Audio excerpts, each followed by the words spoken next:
صباح الفل على أجدع وأحلى ناس في الدنيا. كل سنة وانتم طيبين. تعالوا بينا نغير الملل. مع وفاء كله جديد. النهاردة هنعمل البدنجان المشوي المشوح على النار بالخلطة اللذيذة السرية المكونة من فلفل وطماطم وخل وليمون وملح وشطة وبابريكا وكمون. وعيشوا معايا اللحظات الحلوة دي وتمتعوا بكل التركات بتاعة البدنجان. هو بيفتح للنفس، فاتح للشهية وحديد وكالسيوم وحاجات كتير قوي في بعض. كان في ناس كتير بتكلمني وبتقولي ان المخللات وحاجات بتبقى فيها املاح فترة الشتاء مش بيشرب مية كتير. لا، مش حكاية املاح، هي بتبقى زي المخلل او احلى كمان نفس.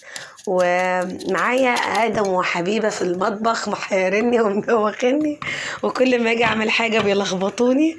والله العظيم يا جماعه دي اكله جميله جدا، وهي بتتحط وسط الاكل، ممكن مع ملوحه، ممكن مع بطاطس مقليه، ممكن تتحط مع تقليه بالبصل، ممكن تتحط مع ملوخيه.